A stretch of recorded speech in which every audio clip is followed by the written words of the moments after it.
Have you ever had one of those seasons when it isn't just one thing? Work feels uncertain, money feels uncertain, relationships feel strange. The plans you thought were settled suddenly aren't. And then someone asks you how you're doing. And you're like, which category would you like me to start with? Exactly. And there's times in our lives where, when one part of our life feels unsettled, and then there are times when it feels like someone shook our entire snow globe. And everyone wants to tell us to just focus on what it is that you can control, which sounds super adult and reasonable until you can't identify what feels under control and out of control. Or the things that you can control aren't the things that are keeping you awake at night. Today, we're talking about things that happen, or how it happens when everything feels unstable, and how to find some steadiness without pretending everything is fine. And I think that's the key right there, without pretending that everything is fine. Without So masking let's what the get into it. reality of it Welcome is. to Third Space Conversations. Absolutely. Yeah, welcome to Third Phase Conversations, where we step back from work, responsibilities, and the roles we perform long enough to have conversations that actually matter. I'm Jennifer Harvey, And I'm Ashleigh Barchu. and this is a space where between where you've been, who you are right now, and who you're becoming. And today we are talking about those seasons when the ground beneath this version of you feels like it is moving and shifting. All right, I want to begin with the word everything. Y'all know I like my words. I've absolutely had moments where I said everything is falling apart. I feel sometimes like I'm actively living through those moments as we are getting together to actually record this podcast. And the Mm. reality is, it objectively and literally, another overused word, is not true. But it felt really, really true in those moments. Yeah, and I think that the distinction about, everything is something that really matters. So everything may not literally be unstable, but that doesn't mean that it doesn't feel that feeling is not irrational, or that feeling is irrational. Sometimes when one foundational area of our life kind of becomes unstable, it affects how we're experiencing the other parts of our life. For Yeah. example, when your income becomes uncertain, it affects how you feel about your home and your life, your future, and relationships, and your options. Right, when your finances become wonky, it kind of makes you scared about your options. And then also, something that I think we've all dealt with is, when a significant relationship in your life becomes uncertain, it can affect your identity and your sense of belonging and your future, and the future you thought you were building. 100%. Um, that unstable foundation can make the whole house feel shaky. And, I'll go ahead and confess in the middle of this real quick so that y'all understand where we're at in this. And to be fair, we pre listed out our podcast episodes. So this is a complete fluke of happenstance. I It am is not. We actually, knew what the fire horse year knew what we were going to have. seriously, I feel like I'm having an Eric Wargo moment, but I just didn't know it. I am right now recording from St. Louis, where, for listeners, believe it or not, I actually am who drove my mother-in-law back up to St. Louis. And so, when we talk about things shifting and moving that you may not have expected, we are 100% coming from that space. That's why I'm literally shifting and moving, because my legs are shaking while I'm trying to record this. But we wanted to make sure that we got this and that we were there for everybody and that we could try and provide a little light and a little laugh today. So, Jennifer, take it away. So, a couple of questions, Ashley. I know that this one, like we talked.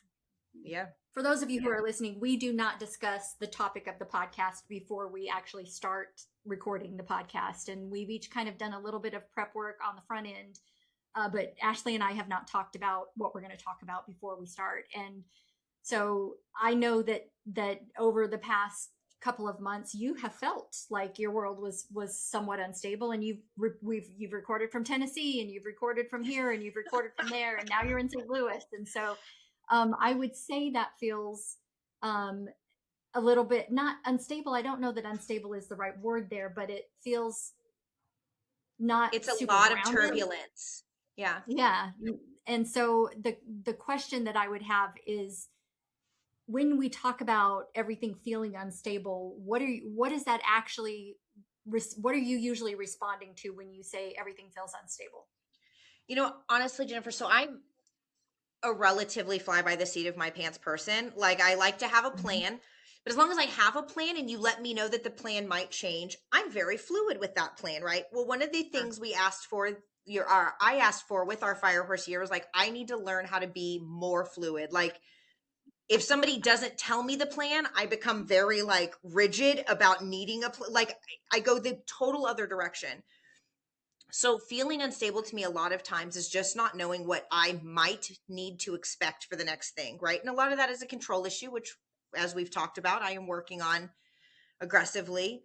Um, and then the other thing for feel unstable is, you and I have talked about this. If I have problems with my family, that always feels, thank you, so unstable to me. I can't think through that. And so it's usually having to do with those two things of not knowing what there is to predict, and also if there's something Right. going on with my family where I can't predict their behaviors. Yeah. So those are the things that are normally that come up for you. And so what's your first response when things start to feel unstable? Are you like, hey, I need to fix it, or do you need to avoid it? Do you want to talk about it? Do you get angry? Do you shut down? What's your first response generally when things feel this way for you? I mean, that's a great question, Jen. So a little bit of all of the above. I have a tendency. So let me back up. I've been known to be a little ragey, y'all. I may or may not irrationally lose my temper in You may such have built a dramatic whole ways. career around that. I know. I'm it is a whole thing. And it is what it is. So ironically, what happens is I go the opposite direction now that I'm trying to be like an evolved adult and whatever, and connected with my inner self. I actually now find I go the other direction. So now I find myself trying to lean into whatever the instability is. Oh, okay, tell me more. Like, sure, let's do this fly by the seat of our pants thing. For a lot of times though, it tends to make me, I get really withdrawn. You know this. If I don't feel like Mhm. things are stable, I will pull back 100%. And, it's funny that, the people tell you to just focus on what you control. For me, that becomes a very small circle, right? And even that I'm usually Right. not actually in control of. It is a complete illusory lie that I'm giving myself. Yeah, Um, absolutely. and then, yeah, sometimes I will straight up shut down. I'll just be like, well, if it's going to burn, fucking let it burn. Like, sometimes I don't care anymore. Yeah. Yeah. I think that's understandable. I think that, I have seen some of that in you, but I got to say, you've come a long way. Really, you have over just even the past like 6 months. You've made big strides. So I'm I proud want of my you. Actually, I therapy think you're gold doing a lot. star, and you also need a raise for therapist gold star.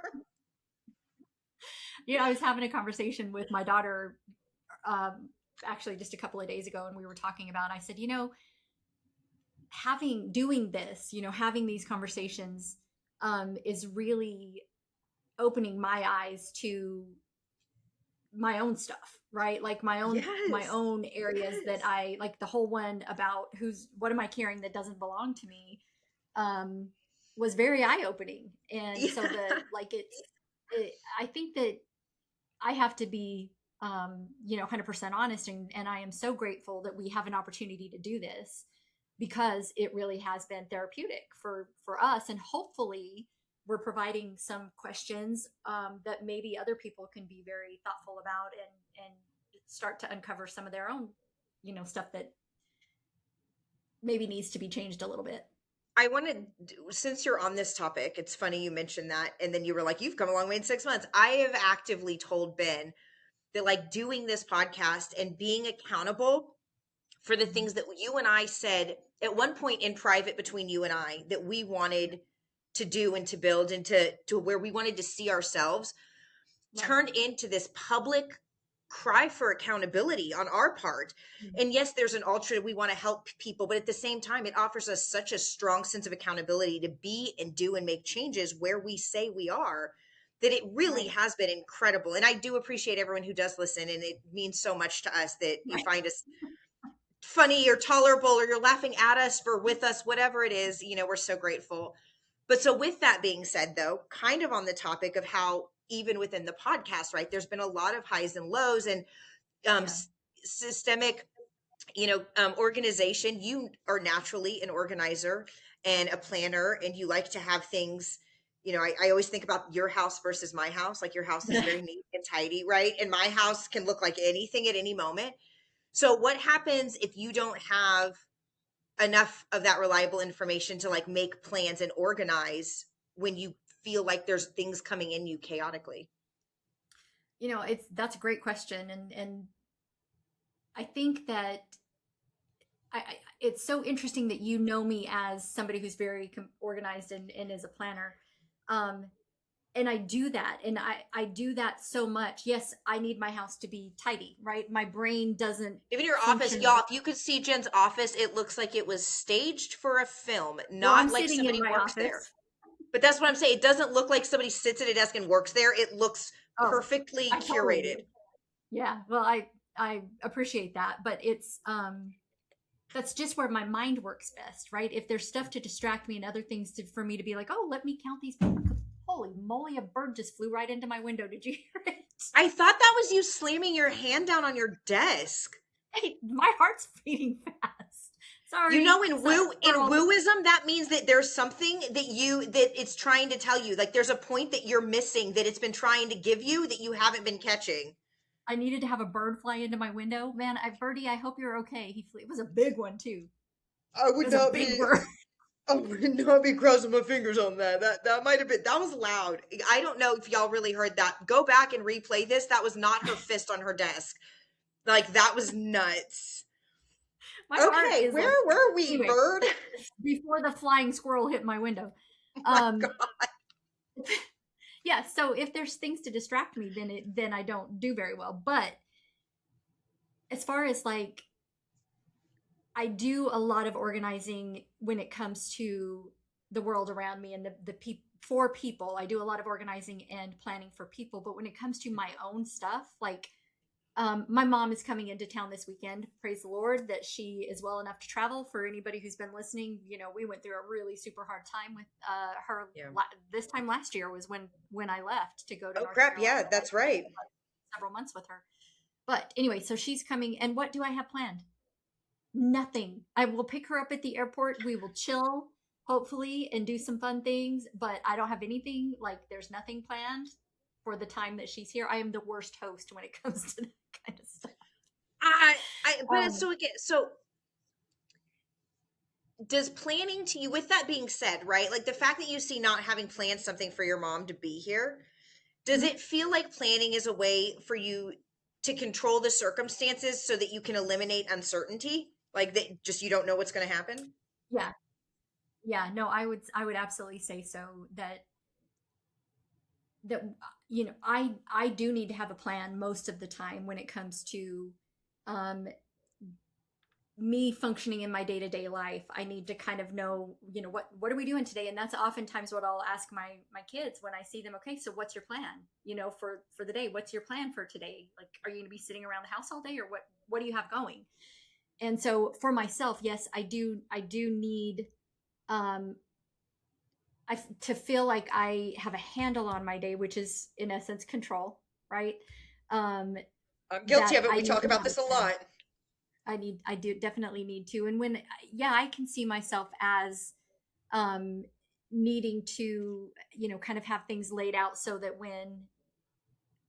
I feel like I've got some sense of organization and control. And I think that, that I do that probably, especially when things feel a little more out of control in my world. I try to put more plans in place. So it's probably a protection mechanism. Yeah, what an And maybe interesting that's why thought. when my mom comes to town, I don't feel like I need to have a plan because she's my safe space. Maybe that's what it is. That's that's what the bird was trying to tell you. That's what the bird just flew into your window to tell you. It's okay that you don't have a plan for your mom coming into town. Look, I just want everyone to know that just happened. So then out of curiosity, what do you think is harder for you? Not knowing the outcome of something, especially with your planning, or knowing that you could not force the outcome you wanted no matter how much you planned to happen? That's really an interesting question because when it comes to the work that I do, um, both are frustrating, right? Not knowing what the outcome's going to be. We run lots of projections, and we're kind of checking all along the way to make sure that we're still on the track that we need to be on. But people Yeah. are people, right? We're humans, and so like That's what we keep telling them, but I don't, some days I people are don't going to know. do weird things, and so the part of planning that I do is really knowing that things are going to get off track, right? We're going to lay some guidelines around what we think needs to happen to get you where you want to go, but things are going to change, right? So it's not Yeah. that I can't control. It's not that I can't control the outcomes. I would say in regard to that question, the thing that is more frustrating is that I can't force people to do the things that they need to do, right? And I would say that's true in my personal life too, like dealing with myself or my children or people. Like, we know exactly what needs to be done, Yeah. right? You Just just have to do it. choose to do it. Do the thing. I know we've been talking about this so much. So, my oldest is moved up to Tennessee, and Right. not even 18. He's turning 18, but he's not even 18 yet. And that was the hardest thing, of to be like, I had to leave him going, he's not doing the things he needs to do. And I'm like, I'm not going to put out there, I'm going to have to fly back up and get him. Mhm. But he is doing it now, for everyone who is concerned. But it was, Good. I stayed in Tennessee longer than I was planning to, specifically because I was like, hey, here's what you got to do, pal. That was hard. That was hard. Um, just a Raising those kids, consideration. What? raising kids, man. Anyway, sorry. And yeah, those should be the ones we can control, for the record. And It finding that makes not me to be go true. back and think, could our parents control us? Honestly. I know. But I make this joke all the time of, I'm like, it's really a shame. I unfortunately raised my children to believe that they were people whose opinions mattered, and they got to be called. I should have taught them obedience and subservience, because that would have made my life so much easier. But Yeah. that's not, we got to be good people, I guess. Yeah. Um, So I think kind of the next area that I would love to explore is to kind of talk about how unstable is not always unsafe. That they can be very different things when things are unstable. So normally, when I think about that, like, I notice a lot of times that my logical mind may understand that I'm not in immediate danger sometimes, but my body does not always get the message, right? So I think there's real things that happen in our nervous system, and the way that we respond to it. Maybe it doesn't already know that things are already happening. So you start like running scenarios, right? You monitor every small change. the anxiety spikes. You think about it constantly, right? So you can't sleep, and your chest feels tight, and you become very reactive and controlling and indecisive. That's what happens in our nervous system, and that doesn't necessarily mean we're unsafe, right? Hopefully, right? If there is something seriously unsafe, please address it as such. But yeah, I mean, our bodies Absolutely. react in a very primal way to very modern circumstances, and most of these modern circumstances aren't actually usually as immediate as that life or death situation might have been, for the reason we Right. have that response. Right. So I think that it's important when we're feeling that kind of, are we unsafe? Are we not unsafe? Are we just in a pattern? Are we just in a situation that feels unstable? Right. That we really have to kind of um, examine what's really happening there. Right. So we need to think about facts, concerns, or are we telling ourselves a fear story, Yeah. right, about a certain situation. So like a real example might be, I don't know, maybe the fact is that my income's been inconsistent for like 3 months. And, a reasonable concern around that might be, if this continues, I might not be able to meet all of my obligations. Yeah. But the fear story that we might tell ourselves is, if I'm going to lose everything, and everyone will know that I failed, and I might not recover. Yeah. The social face of it is a hard thing, and I mean, I think about this. You think about career moms, right? The whole world is based on how your kids appear in public, what you do to represent that. And there's that social fear of if your kid messes up or doesn't get the good grades, you're a bad parent, right? And it's like, okay, but the truth is they are individual people and they're allowed to have experiences that don't reflect you as a parent. Your kid gets a B, you're still a good mom, right? Right. Absolutely. And I think that it's important to really examine, and this is a space that I've kind of spent some time. I talk about staying in question and the woo factor of all of that, but Yeah. I think when we get into these situations where our nervous system is maybe responding to something because we feel like the world's unstable for us, um, to examine it, and is there something in that? Does the anxiety that we're feeling contain like useful information? Like you just said, the bird flying into my window contained useful information for me if I'm looking at the woo, right? The bird was probably Yeah. telling me something other than, oh, your windows are super clean. I, look, Is there, so it does it contain useful information while exaggerating its conclusion, right? So yeah. um how do we determine that when we're in this place of anxiety about our uncertainties in our world? Yeah. So I will say, so when I was in therapy a little bit ago, I have a really hard time meditating. We've joked about this. Like, I cannot Right. meditate. That's great for those of you that can. God bless you. I cannot. I have to do something much more tactile and I have to focus my brain. I can't just shut my brain off. Like it's not an Mhm. on off switch. There's a dimmer and that's as good as we can get. So my therapist would have me close my eyes and imagine the room I'm in or any room I want. Or if I couldn't close my eyes and find peace, it was look in the room that you're in right now, right?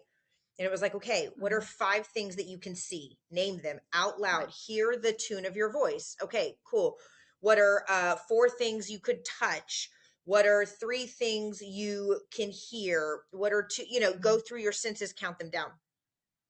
That really allowed me in a moment where I know I am immediately jumping to a worst case scenario, right? Things feel unstable. There's a lot of moving parts.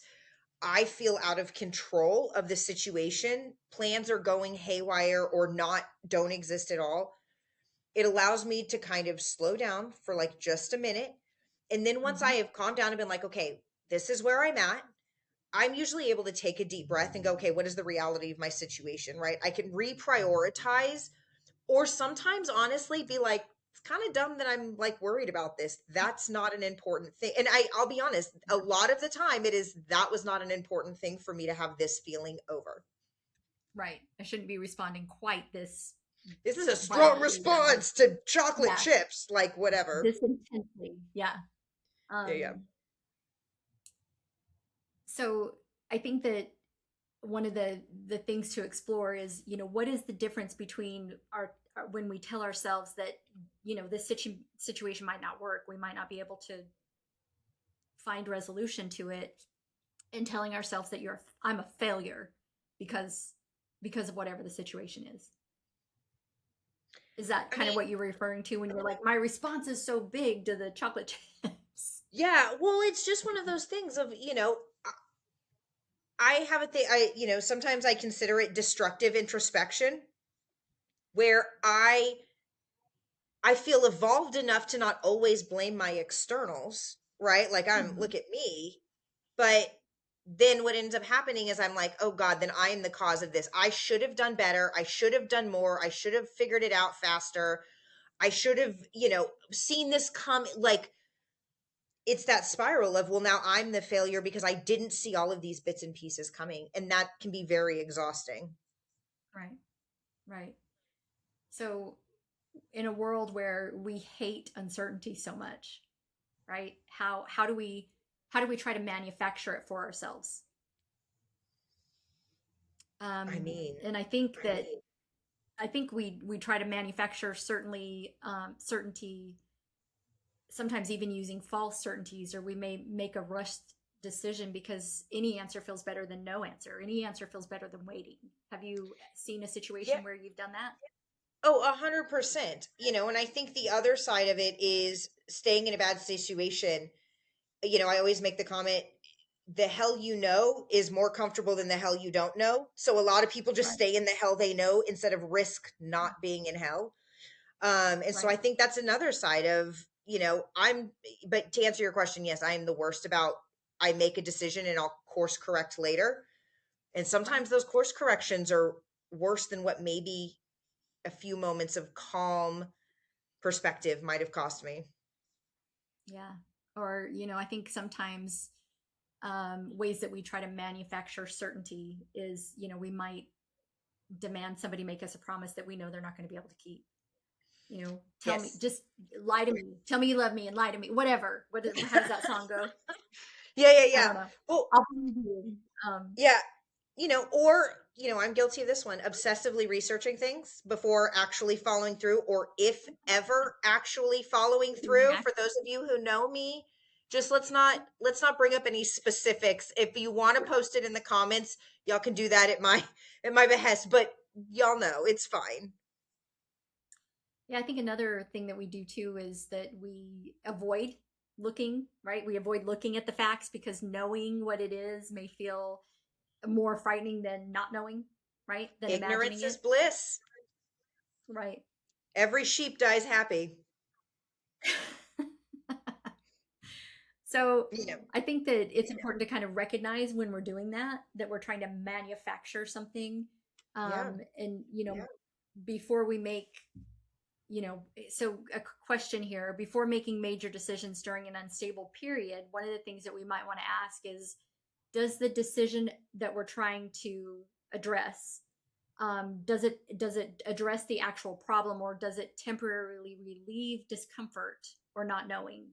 Um, Yeah, well, I mean, I think it's important and I in know, that question, yeah, to acknowledge that relief is not always, or like feeling better is not always the solution. And we talk about this here in a more personal growth, but when you're facing uncertainty, right, feeling better may not necessarily be the right way to go, right? A lot of people do a lot of things. People will avoid their problem. That feels good to, like, if you're broke, to go spend $100 on a steak dinner. Sure, that feels fantastic.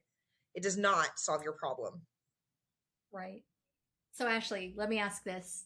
Would you Yep. rather receive a painful answer than continue living without an answer?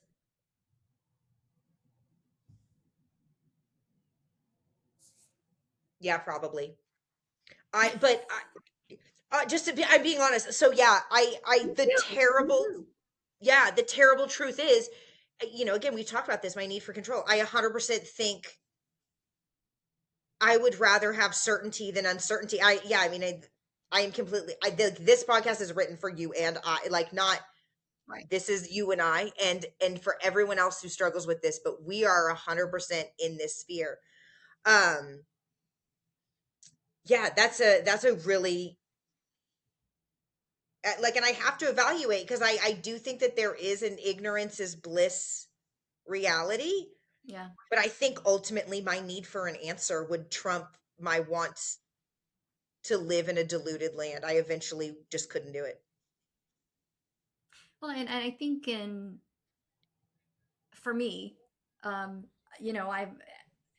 I've lived a few more years than you have, and when I think about this question specifically, absolutely give me the painful answer so that I Yeah. can course correct, so that I can make adjustments around, like, if I have the worst haircut, you think I've got this horrible haircut. If I love it, screw you. But if it's that's not a great example, but If you came going back with with it, something real janky, I'd let you know. I love you. I'd right? let you know.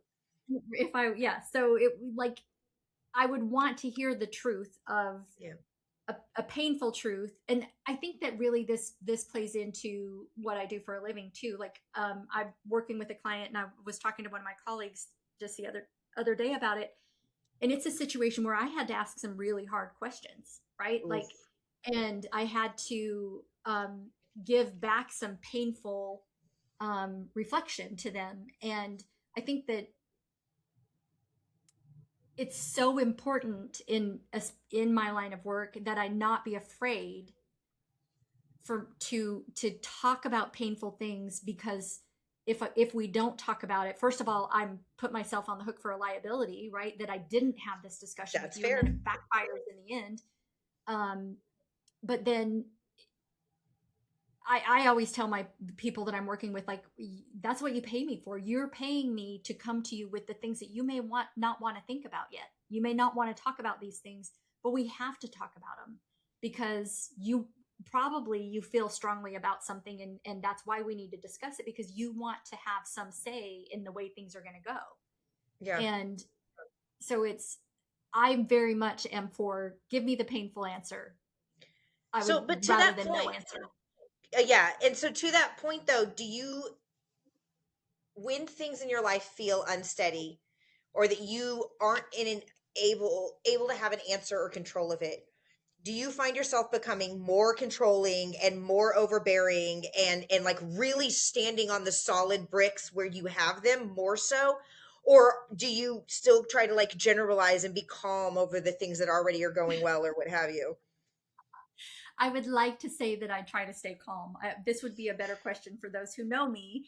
I would like to think that um, I've been through lots of change in my life, and I was talking the other day about chaos and how I don't function super well in chaos. And I think that I also recognize that chaos is where creation happens, right? Yes. So although I don't love the feeling of my world being very chaotic, what I generally try to remember is, okay, bird, I hear you. There's a That was lot weird. happening in my world, right? There's a lot happening in my world. There's a lot of things that are uncertain, but from that beauty is where really things start to take new shape and the change happens, and we're able to see something else coming from that, and that something else can be very beautiful. But you just can't see it when you're in the middle of the chaos, right? So I would like to think that I stay calm, and trust the process, trust the fact that, yeah, I can't control it, and not try to hold too tight to the things that I think that I've got under my control. Um, I'm sure my kids and my, the people in my day to day world might be like, oh yeah, Jennifer, you totally like try to hold the I rope so tight that your fingers are white. I will say though, you may be holding the ropes really tight, but I think you've got enough slack in them. Like I really do think that you have started. Like again, we're talking about like my transformation in 6 months, but I mean, you and I doing this, you have really. We talk a lot outside of this, and you've taken a lot of steps back for things that I know are very difficult for you to not have a handle and control on. And it doesn't look like you've become like this overbearing ogre of control in the other areas.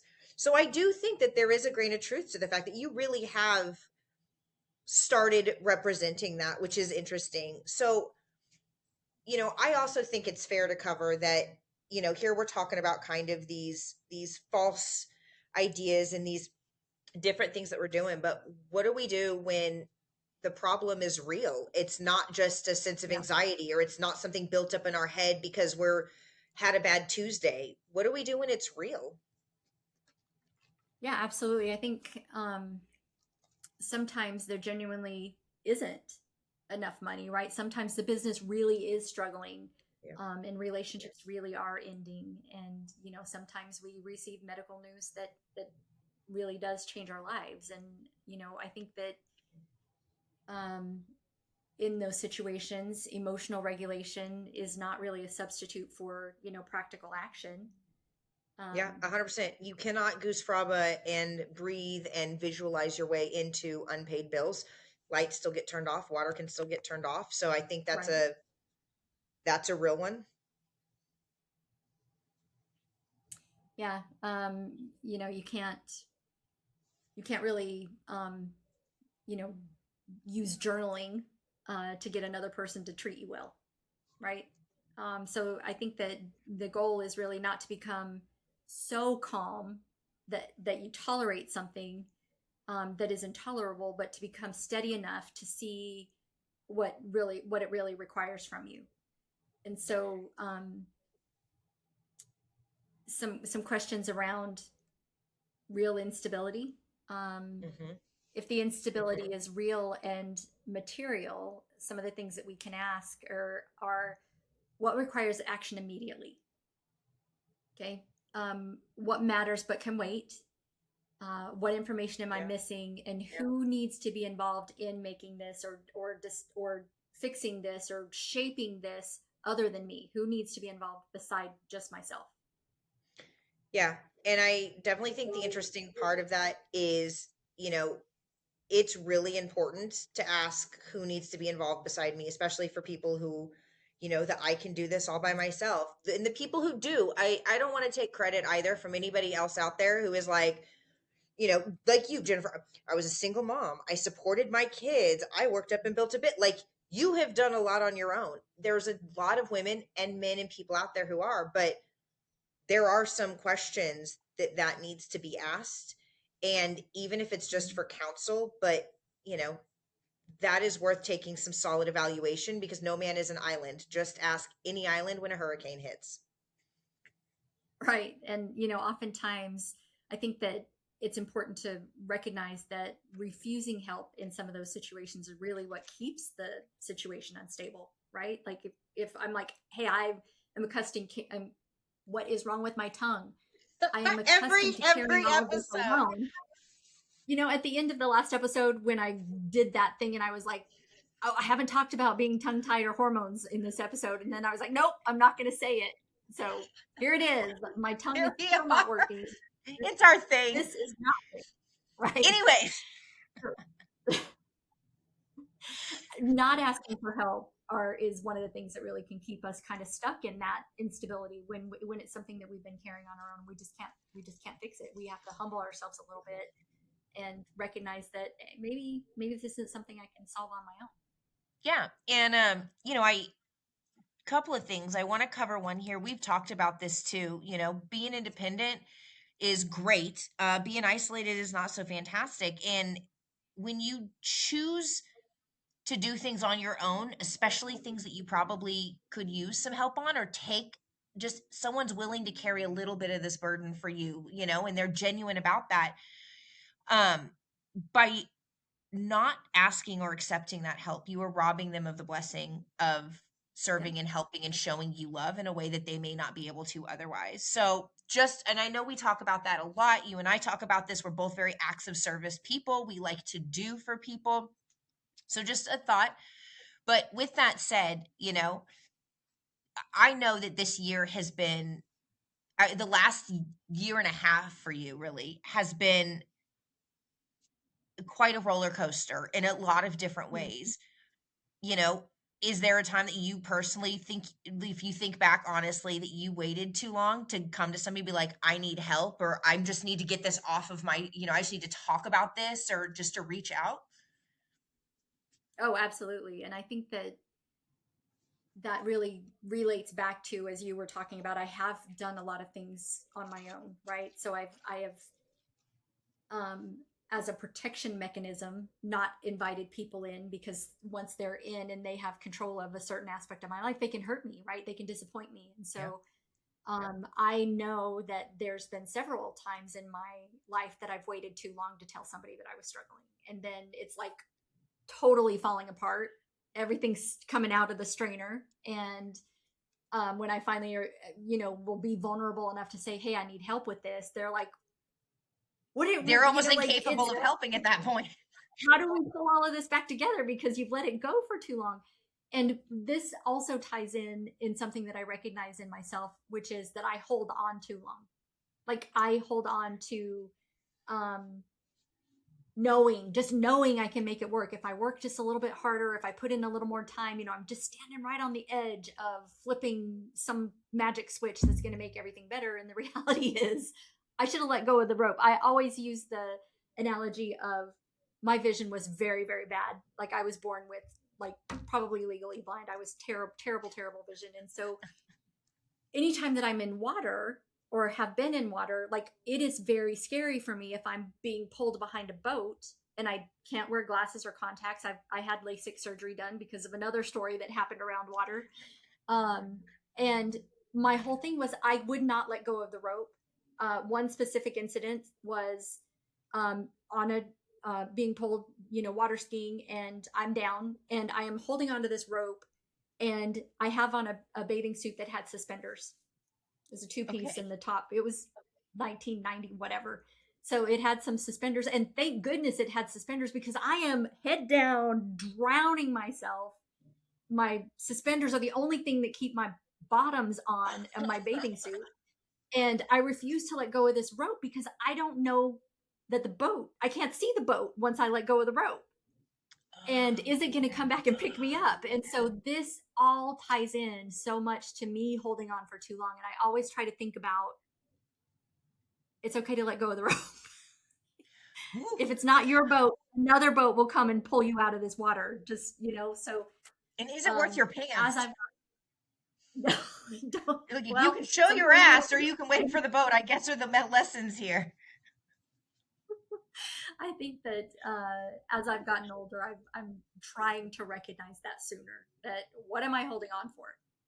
And it, is the bird flying into my window to tell me it's time to let go of something, right? Like, so Yeah. trying to be very reflective about that, and not allow myself to wait too long to tell somebody that I'm struggling, because I know me too. If somebody comes to me and they're struggling, I am all about, okay, what resources can we put in front of you? And I'm not judging them that they're struggling. What can we do to help you find your way out of this struggle? Solutions, yeah. Absolutely. Yeah. So my question to you, Ashleigh, is, knowing you, what kind of help is actually the hardest for you to request? When is it hardest for you to admit that you're in a struggle too?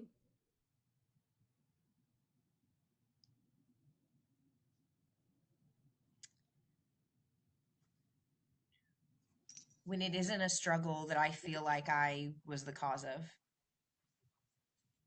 Mm, I am much better at taking blame than I am at accountability, right? So it is much easier for me to be the one in the wrong than it is for me to try and find fault with somebody else when something goes wrong and I need help. And that's a really hard place to be in. A lot of y'all know that, you know, I used to run a shop not that long ago. I do not mm-hmm. currently, right? And that was really difficult. I didn't know how to open up to people about the struggles that I was facing. I didn't even know what help I needed. From the surface, I feel like a lot of people were like, "You're doing great," and I mean, I'm pretty good at making it look like that. Um, Right. the reality was, I was absolutely drowning, and Mm-hmm. I think back now, there were probably, you talk about resources being put in front of people. I did the network. I did all these things. I probably could have gone to handfuls of people to have truly gotten everything back on track. I froze. I paralyzed because I didn't know how to handle some of the problems. I didn't know how to deal with them. It wasn't just a me thing. There was a lot of other factors that were involved, and I never wanted to be like, "Well, it's because of this." So it was much easier for me to just be like, "Well, it's because I took over and I didn't know what I was doing." And that was really hard. There was a huge vulnerability that was required to let people into my life. And for those of you that really know me, I tend to be pretty actually private. I'm open with things about me, but in reality, like what happens behind, like, you know, my driveway and beyond is very, very private. A lot of things that happen in my life, I tend to be really reserved. And I know that might sound shocking that I'm on a podcast. I talk about my whole life. You and I share crazy stories about our kids and our lives, but in reality, I'm very reserved about what information comes out. And so to have that vulnerability of letting someone not just see my failure, but pull back the veil of everything that was really going on, Mm-hmm. that I think is really hard. Whereas, like I said, if it's me, if I'm like, oh man, whatever, that's so much easier than asking for help on behalf of something bigger. Yeah, I understand that. And it's hard, right? When it's not just us, that things got sideways and there are other people involved, and that's more difficult. I totally agree with you on that. Yeah. So I think that um, one of the things that one of the tools that we can kind of work through when we're talking about our everything feeling a little unstable, to maybe look at what is ours to control and what is not ours to control. And I'm just going to list off some of the things that are not in our control that kind of come to mind. And one of the things is I can't control another person's decisions. Yep. I can't control the timing of an opportunity. I can't control whether everyone understands me. I can't control the economy, the financial markets, or every business outcome. We can't change the past, and we can't guarantee that even sincere effort will succeed. Right? Yeah, and we talked a little bit about this last week. So just anybody who hasn't listened to episode 16, please do. But with that being said, on the accountability side of it, right? What things can you control? So you can decide if you're honest with yourself. And that's, I think, a great place to start. You can decide what you address first or what you prioritize. You can ask for help. You can gather a little bit more information unless you're doing that to procrastinate, in which case, maybe no. You can communicate a boundary or be honest with somebody about, what you need or what you need them not to do. You can choose whether or not you are acting from an emotional response or one of factual information. Mm-hmm. You can decide how you talk to yourself and the language that you use. I know last week John was saying that that's not his thing, but for some people that really does a lot. You can stop letting a chapter, a moment in time, define your identity or the entirety of your story. I promise that will not be the tagline, that you forgot the muffins for soccer playoffs. That will not be the tagline to your book. So yeah, and I just think it's important to remember that. I think that one's super important, right? We often get hung up about mistakes or events in our lives and make them part of our identity, and the reality is it's just a chapter, right? That doesn't mean that's who we are. We made a mistake. That doesn't mean that's who we are. Yeah. And not to pigeonhole ourselves into thinking that that's our entire identity, or to allow people to make us feel like we did something so egregious that has to become our entire identity. Yeah. And realize that some things are easier to move on from than others, but we get to hopefully we get to write the next chapter, and maybe that is something that is a growth coming from the thing that was the thing that we thought would become our identity for a while. Yeah, and I mean, I heard a great quote the other day, which is, people will rise or lower to your expectation. And if you let a moment in time, a mistake, a circumstance define you, you will live up or down to that moment. And so again, also speaking to yourself, like, be careful how you view that. And there's so many moments in our lives, and just remember that there's always opportunity for them to change for the good or the better. And you can't control that outcome. You just can't. You can plan, you can do everything right. And sometimes there still is just an element of chance, of chaos at play that we cannot control. But we can control how we choose to face it. Yeah, for sure. And I think that, often we think that stability means knowing what's going to happen next. And, sometimes stability is knowing who we want to become, who we intend to be, even when we don't know what's going to happen next. And Yeah. if we can just understand and try to be in that space, then, good things can come from that. Yeah. So we've talked a lot about, especially with you and I, that feeling of controlling or understanding the outcome, having a plan, having something set in place, right? What happens when you don't feel like you can create that, right? When you have to accept that it's out of your ability alone. and you're going to have to bring somebody in, right? That moment before maybe you ask for help, what does that feel like? What happens to you in that moment? Well, I think that, sometimes if we can't create it ourselves, we have to borrow it, Yeah. right? Like knowing that Yeah. it is time to bring somebody else in. And there are seasons when we need to borrow another person's calm or their perspective, or, even practical help from them, that when we can't create it ourselves, it's like, fake it till you make it kind of is the Yeah. thought, like someone else, um, borrow someone else's stability for a minute. Yeah. There's a excellent song by a guy named Abel Hart, and the lyrics go something along the lines of, if you can't find hope, borrow mine tonight. If you can't find joy, or I'll help you walk with stable light, or something. I'm probably butchering that. Everybody, y'all can Google it. Abel Hart, borrow mine. It's easy. But it's that same thing of like, when you don't have that, who can you think of, who can you turn to that can be either a voice or a feeling of calm, and or somebody that you can actually talk to. Maybe it's the person that you go to before you ask for help. How do you ask for help, right? But that it isn't going to create an escalation in emotions, and isn't going to feed those feelings of uncertainty and instability, and those negative spaces, because those are not going to help you get solutions.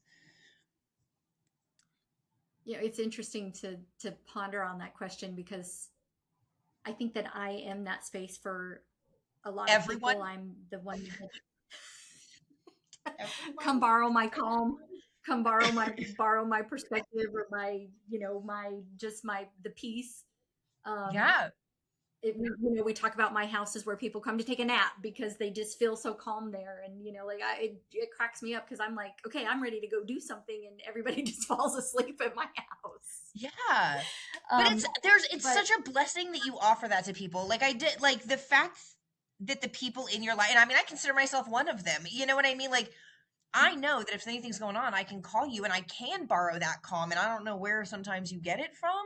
Like, but it is incredible. And I do greatly appreciate that you do that for so many people, but especially for me. Well, thank you. I think that, it's something that I've kind of learned, that not holding on to things that don't belong to me, right? Like, just like we talked about last week, I had to really spend some time on what part of this is mine, and do I need to carry, like, if someone's borrowing calm from me, did they actually take anything from me, right? Like, Nope. am I missing something because somebody borrowed my calm? And the reality is, I never really feel that way. But you don't have to I carry would say, their burden in exchange. yeah, right. I can sit and listen with you and hold it with you for a moment. And then if you want to leave it, that's okay, but I'm not going to carry it. Like, we're going to put it somewhere else. It's going to go into the ground or evaporate or something, because I don't have the capacity to carry everybody's burdens that they borrow calm for, right? So I think that I create a space where people can come and talk and listen, and I will listen and help them feel heard, or whatever. I don't know what it is exactly, but I don't generally feel depleted, or like I have something that I have to walk around with when I've had somebody that just needed to talk for a minute. I don't generally feel like I have to carry something for them. And Yeah, that's, I think, is a blessing. I agree. And I appreciate that. And I think that there's a lot of people who, we kind of talked last week about, like, what are some red flags of some people putting things on you that aren't yours to carry, right? And I think in conjunction with this, like, going to somebody for help or talking about your problems is not necessarily putting a burden on them. There is a responsibility to, like, not carry people's burdens.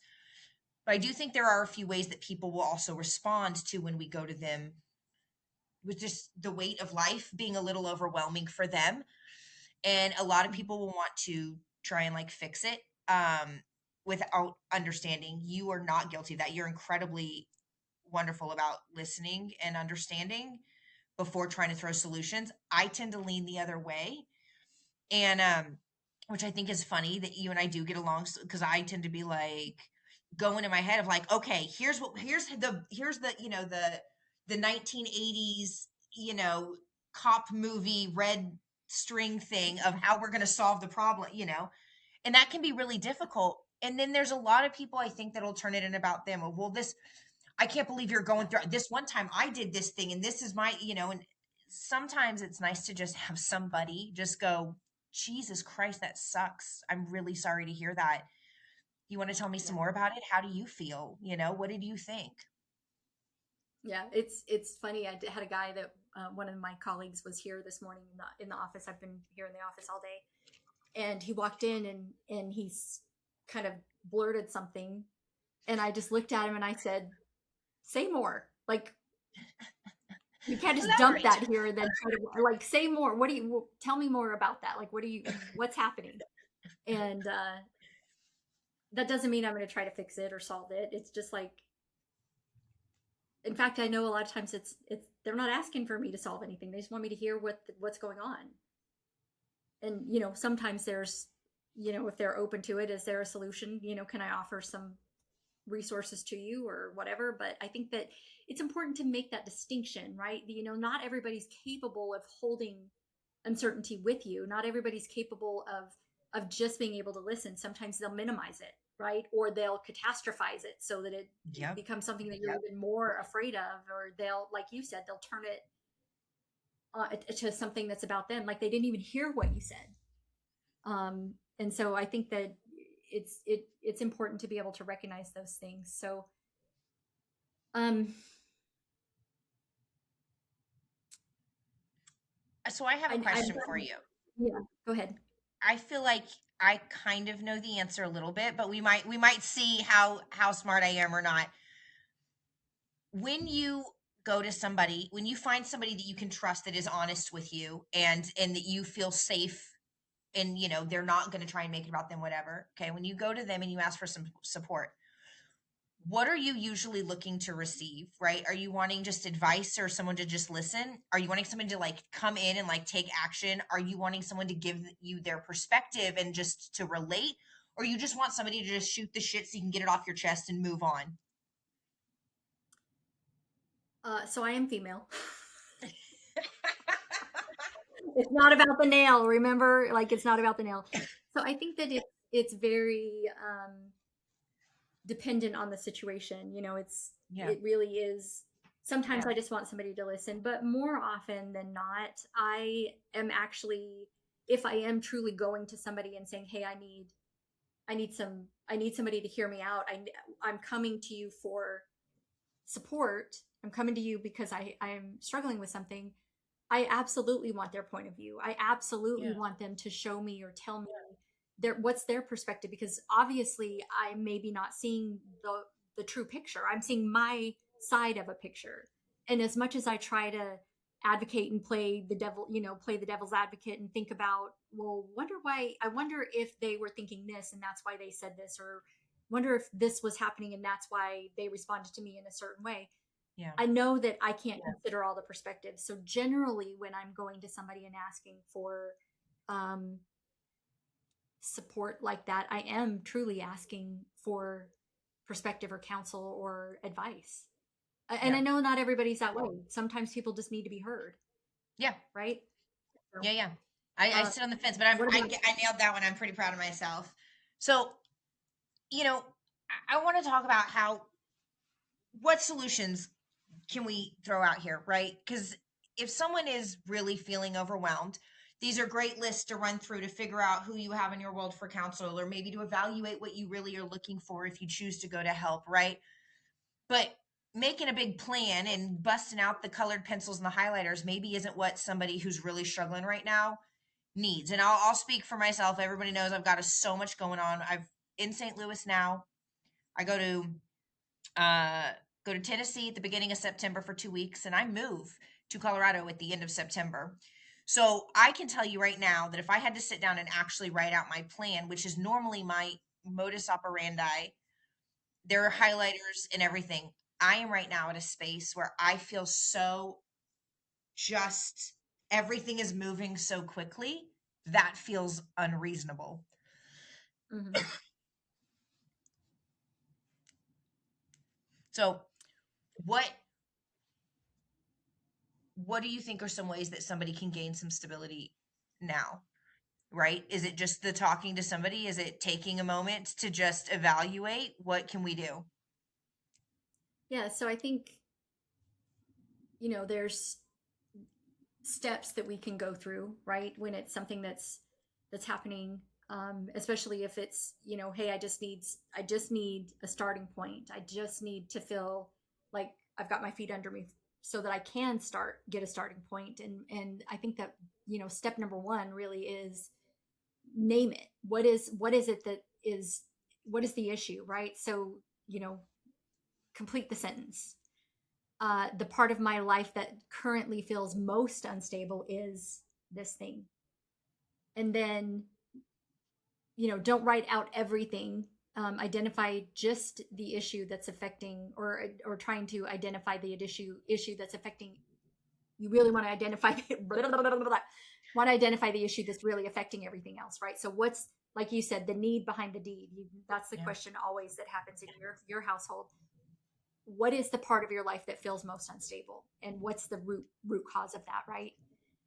Yeah, and I think And that's a then, great way to identify it.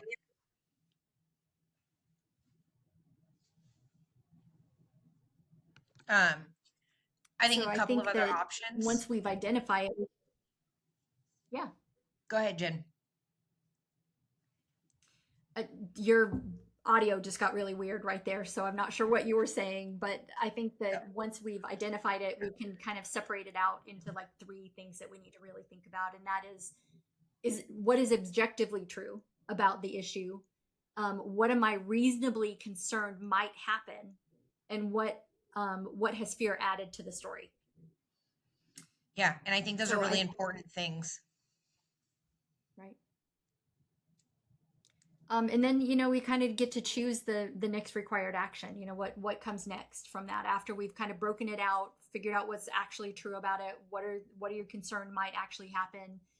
What is fear added to the story? Because if we can remove the fear lies around something, a lot Yeah. of times it becomes so much more manageable, right? So we don't need to think of every possible next step. We need to just, what's the next one? And that may be, making a phone call, or reviewing some numbers, or asking a direct question, or scheduling an appointment, or, communicating a boundary, or acknowledging that, the current strategy isn't working. They say So admitting I you have think a that problem is that's the first step to recovery. exactly. So I think that it doesn't necessarily solve the central problem to kind of walk through this, but it can keep us from getting exhausted by the problem. Um, Yeah. I think the other option is taking care of your body, which is so easy for us to forget in times of instability and, fear and anxiety. And it's not going to solve your central problem in most cases. But if you can keep things like exhaustion, hunger, isolation, panic, cold, hot, from becoming additional problems from where you're already at, you're going to be headed in a much better direction, just making sure that your physical self is cared for. So, eat something, you know, sleep, gotta sleep, drink the water, bitch, like shower, get some sun, yeah, clean one thing, right. hang up one shirt, get some rest or some perspective before making a major decision, and make sure that you aren't adding to that problem by neglecting your body because of the stress and strain, which I know so many of us, myself included, do.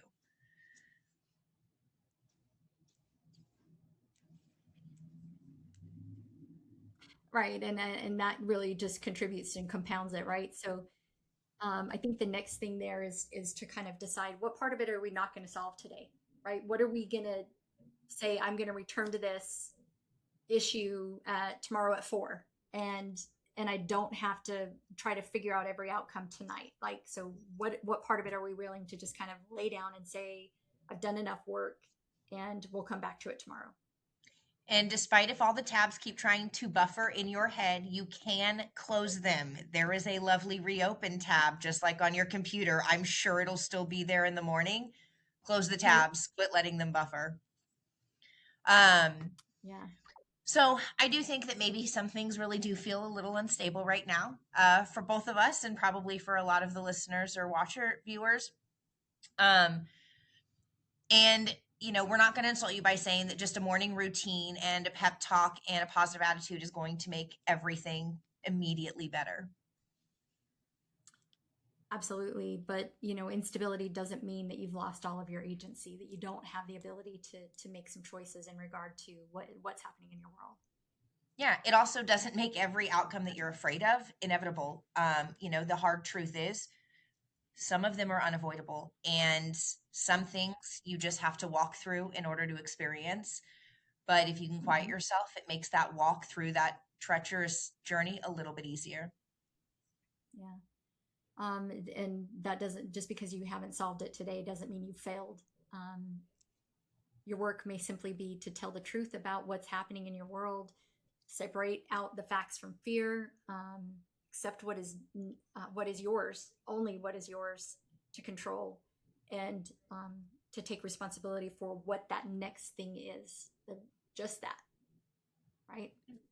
And, I think it's okay to say that we don't know how everything is going to end, or we don't know where we're going to be in 5 years, 5 months, 5 days from now. But you can decide what you do and how you respond in this moment. You can decide what it looks like in each of those moments, in the morning, in 10 minutes, and how you respond with yourself and to yourself in some of these moments of uncertainty. And I think a lot of times that it's not, it's really steadiness that we're looking for, right? Not certainty about what the outcome's going to be, but just to trust that we can respond to reality as it unfolds, and be steady, so that we don't feel like we're just like flying all around in a whirlwind of uncertainty. Yeah. So, we have some questions that we want to post, and I will post them in the comment section for everybody. So please feel free to respond and answer, or copy and paste it in your Google Drive or Notes app or whatever. Just some things to reflect on. But, what is actually right now unstable for you, truly? What things feel unstable because it's just connected to that issue? What of your fears around that instability are facts, are possibilities, or just stories, or anxieties? Are you Mm-hmm. addressing the problem, or are you trying to escape the discomfort of that uncertainty? What requires action from you today on that real instability? What remains yours to have to make decisions on, which is a great thing to have to consider from time to time? Whose Right. steadiness, whose peace, whose comfort, whose assurance can you borrow right now? And honestly, what is your next step going to be to try and find some steadiness? Great questions, and I know I'll be reflecting on those. So, if something in today's conversation has resonated with you, don't just rush past it. Sit in it and ask yourself, what is still mine? Um, and even hear what is still mine. And as always, please share this episode with any and everybody who you think might need a reminder to evaluate their own stabilities and instabilities and the realities of those fears. And that you don't have to solve your entire future today. It's okay. Again, hit the like and subscribe button. That stuff really does help us out. But, in reality, we want to make sure that we can try and help and give some reality to people in the world. And if somebody really is struggling or just wants to hear some thoughts on the topic, please feel free to share it with them.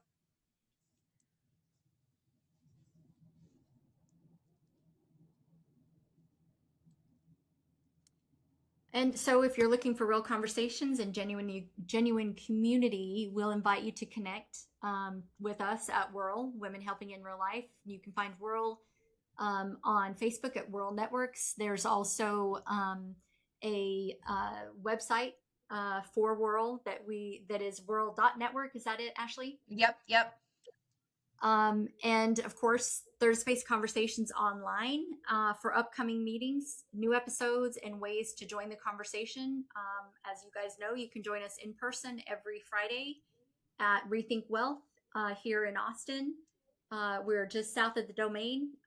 The building, the address is 10801 North Mopac Expressway. We are in Building 1, Suite 350. We always say, come to the third floor, get off the elevator, and follow the noise. Yep. We start at 8:30 and go to 10. Yeah. So until next Wednesday, everybody, stay curious. Stay connected. And we will meet you in the third space. Bye.